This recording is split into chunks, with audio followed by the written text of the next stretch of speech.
हे नियम पाळले अशा घरातून लक्ष्मी कधीच जात नाही. या गोष्टी नक्की करा. आपल्याकडे भरपूर पैसा यावे असे सर्वांना वाटते. आपले जीवन श्रीमंत आणि उच्च लोकांमध्ये उठणे बसणे असावे असे सर्वांना वाटते. त्यासाठी सर्वांचे आपल्याला परीने प्रयत्न करत चालू असतात, परंतु सर्वांच्या प्रयत्नाशी यश येत असे नाही. काही व्यक्ती थोडे कष्ट केले तरी भरपूर पैसा मिळवतात, खूप श्रीमंती होतात, परंतु काही व्यक्ती असतात की त्यांनी कितीही कष्ट केले, घेतले, भरपूर मेहनत घेतली तरीही त्याचा परिस्थिती सुधारण्याचे नाव घेत नाही. त्याचे गरिबीच कधी पाठला सोडत नाही. कधी कधी असे होते की भरपूर पैसा येतो परंतु तो लगेच निघून जातो. घरात पैसा येण्यापूर्वी जाण्याचा मार्ग ठरलेले असतात. काही व्यक्तीचे उत्पादन खूपच कमी असते, त्यांना आपल्या कुटुंबाचे पालन पोषण करण्याचे ते पैसे पुरत नाही, तर त्यातून बचत कशी होणार? उलट कर्जाचा डोंगर वाढत जातो आणि ते कर्जबाजारी होतात. जर तुमचे पण असे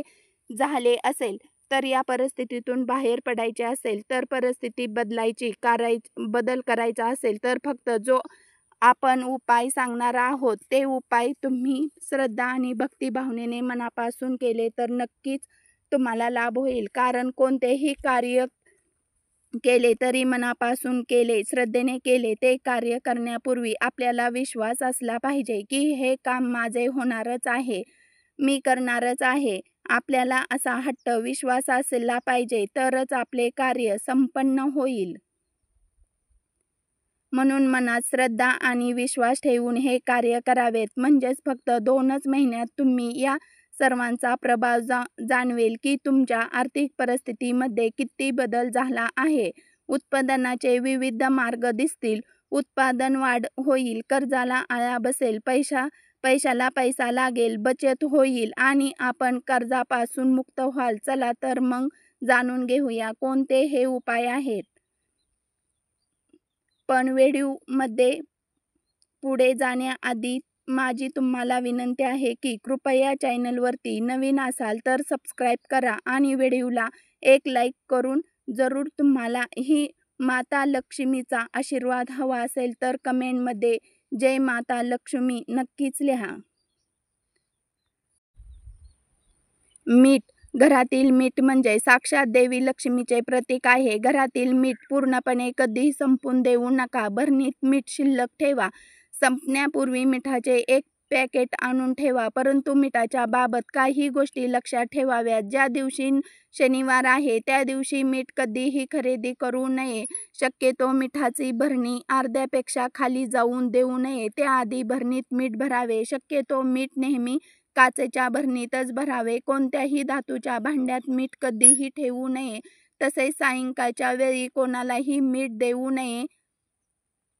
असे म्हणतात की आपल्या उत्पन्नाचे 15% भाग भगवंतासाठी, धर्मासाठी आवश्यक द्यावा. आपण भरपूर दानधर्म करावा यासाठी नाही की आपण 1 रुपयाचे नाणे दान केले तरी आपल्याला त्या बदल्यात 100 रुपये मिळतात. दानधर्माचे आपण शास्त्रामध्ये फार महत्त्व आहे. दान केल्याने आपले दुर्भाग्य सौभाग्यात बदलते. तसेच अत्रदान केल्याने आपल्याला कधीही अन्नधान्याची कमतरता भासत नाही. आपल्याला शक्य होईल ते अन्न, धान्य, पैसे, कपडे, गरजेच्या वस्तू तसेच आपण जे काही इतरांना देऊ शकतो ते जरूर द्या. आपण कितीही गरीब असाल, आपले उत्पादन कमी असेल तरीही कमीत कमी अमावस्या पौर्णिमेच्या दिवशी तरी जरूर दान करावे. परिस्थितीत खूप वेगाने बदललेली तुम्हाला जाणवेल. आपल्या घरातील मुली जेव्हा माहेरी येतील तेव्हा त्याचा आदर सत्कार करा, त्याचा मान सन्मान ठेवा. असे म्हणतात की मुलीचा आणि नंदाचा आदर सत्कार करणे म्हणजे साक्षात देवी लक्ष्मीचा आदर सत्कार करणे होय. त्यांनी कधीही रिकाम्या हाती घरी पाठवू नका. काही ना काही तरी नक्की द्यावे.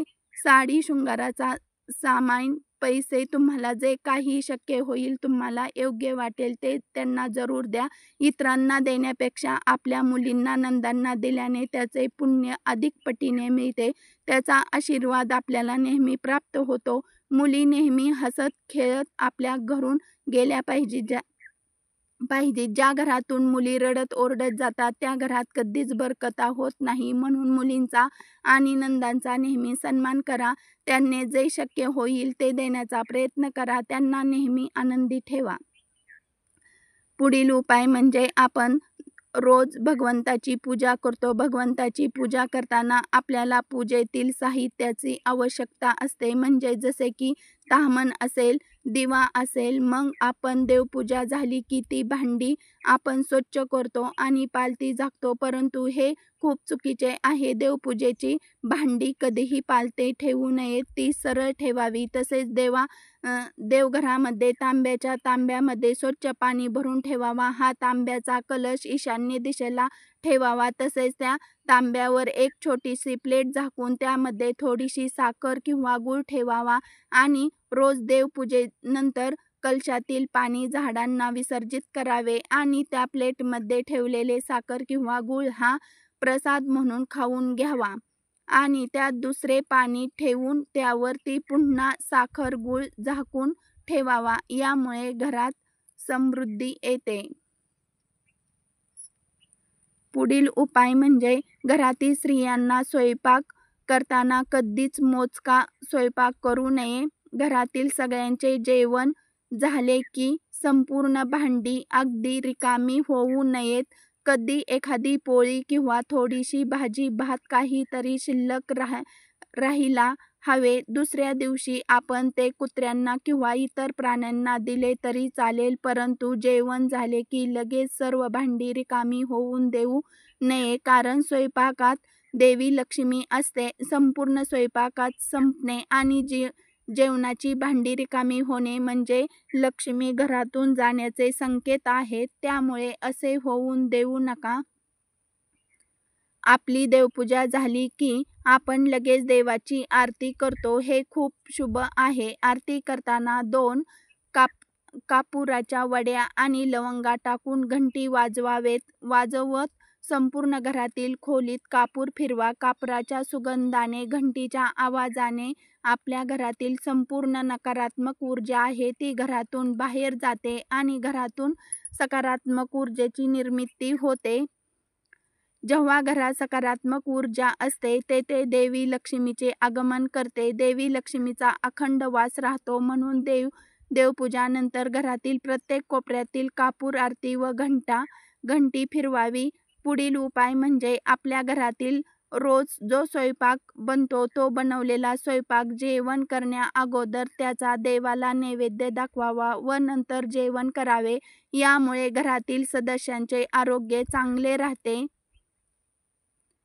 पुढील उपाय म्हणजे आपल्या दाराशी गाय आल्यास तिला पोळी व गूळ न देता हाकलू नये. कारण गाय आपले दोष संकट हरण करण्यासाठी येते. कारण गाय हे लक्ष्मीचे स्वरूप आहे. गायीला गूळ व पोळी अवश्य द्यावी. तसेच घरातील वडीलधाऱ्यांचा मान ठेवावा. कर्तव्याची जाणीव ठेवावी. कोणी आपणास मदत केली आहे हे कधीही विसरू नये. कोणाशीही कपट कारस्थानाने वागू नये. सर्वांशी चांगले आणि प्रेमाने वागावे. पैसे मोजताना कधीही थुंकी लावून मोजू नये. लक्ष्मीचा अपमान होऊन ती रुसते आणि पोथीचे पान, ग्रंथाचे पान बोटाला थुंकी लावून उलटू नये, ते अशुभ असते. हातात रोख रक्कम पडली की ती प्रथम घरी आणून देवापुढे ठेवावी. कुठल्याही परिस्थितीत त्यातील 1 रुपयाही खर्च करू नये. दुसऱ्या दिवसापासून खर्च करायला सुरुवात करावी. संध्याकाळनंतर विशेषतः दिवे लागणे नंतर कोणालाही पैसे देऊ नये. मोठी खरेदी सूर्यास्ताच्या अगोदर करावी. सूर्यास्तानंतर मोठी खरेदी केल्यास पैसे दिल्यास लक्ष्मी नाश पावते. राहूच्या होणारे पैसे देणे घेणे हे व्यवहार करू नये. उत्तर दिशा ही धनाची दिशा आहे. या दिशेला सजावटीचा फवारा किंवा फिश टॅग लावल्याने घरात सतत पैसा येत राहतो व तो सत्कारणीय लागतो. कपाट किंवा तिजोरीवर कोळ्याची जाळी, कचरा, भंगार माल ठेवू नये. दिवाळीमध्ये जसे लक्ष्मी पूजन करतात तसे दर अमावास्येला करावेत. व्यवसायाचे घसरलेले गाडी रुळावर येईल. लक्ष्मी कृपेसाठी घरातील अन्न व दूध नेहमी झाकून ठेवावा व दर गुरुवारी तुळशीला थोडेसे कच्चे दूध अर्पण करावे. यामुळे घरात लक्ष्मीचे कायमस्वरूपी वास्तव्य करते. गल्ल्यात एखादी तरी कवडी नक्की असावी. गल्ल्यामध्ये पैशाचा ओघ सुरू होतो. तिजोरीत, गल्ल्यात किंवा बँकेत रोख रक्कम ठेवताना महालक्ष्मीच्या नावाचा जप अवश्य करावा. जो मळकट कपडे घालतो, दात स्वच्छ घासत नाही, कठोर बोलतो, जास्त जेवतो, सूर्योदय व सूर्यास्ताच्या वेळी झोपतो, त्याला लक्ष्मी सोडून जाते. मुख्य दरवाजाच्या उंबरठ्यावर कुंकू आणि लक्ष्मीचे पाऊले काढावेत. सूर्योदयाच्या वेळी लक्ष्मी घरात अतिथी रूपात प्रवेश करेल आणि परत जाण्याचे कधीही नाव घेणार नाही. जे लोक ओल्या पायाने झोपतात, पाय न धुता झोपतात, त्याच्या घरात लक्ष्मी येत नाही. घरातून कामानिमित्त बाहेर पडताना शर्टच्या वरच्या खिशात थोडे तरी पैसे नक्की ठेवावेत. मोकळ्या खिशाने कधीही घराबाहेर पडू नये, कारण पैसा पैशाकडे जातो हा लक्ष्मीचा सर्वात मोठा नियम आहे. जी व्यक्ती सूर्योदयापूर्वी उठून स्नान करते, देवपूजा करून कामधंद्यास सुरुवात करते, त्या व्यक्तीवर लक्ष्मीचा सदैव कृपा राहते. तिजोरीचा दरवाजा उत्तर दिशेला उघडले असावा. तिजोरीच्या वर जड सामान ठेवू नये. तिजोरी बीम खाली ठेवू नये. तिजोरीत श्रीयंत्र आवर्जून ठेवावे. लक्ष्मी प्राप्तीसाठी फलदायी असते. पैशासंबंधीच्या कामासाठी निघताना उजवा पाय घराबाहेर टाकून निघावा. गणेश मंदिरात जाऊन गणपतीला लाल फूल वाहावे आणि एखादा अपंग किंवा भिकाऱ्यास पैसे देऊन त्याचे मन संतुष्टित करावे, म्हणजे यश मिळेल. लक्ष्मी प्राप्तीसाठी रोज मुठभर भाजलेले चणे कबुतरांना खायला द्यावे. त्वरित अनुभव येईल. या साध्या उपायाने सुद्धा आर्थिक प्राप्ती वाढते. जेवल्यानंतर खरकटे हाताने पैशाला किंवा देवी देवतांच्या फोटोला स्पर्श करू नका. यामुळे घरामध्ये बरकता राहत नाही. कितीही पैसे कमवले तरी ते पैसा घरामध्ये टिकत नाही.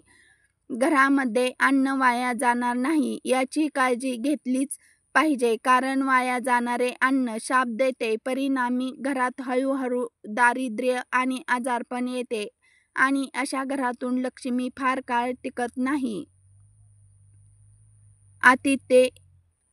अतिथी देवो भव असा आपल्या हिंदू संस्कृतीत म्हटले गेले आहे. त्यामुळे घरी आलेल्या अतिथीचे स्वागत मनमोकळेपणाने करावे. अतिथीला पाहून तोंड वेडेवाकडे करू नये.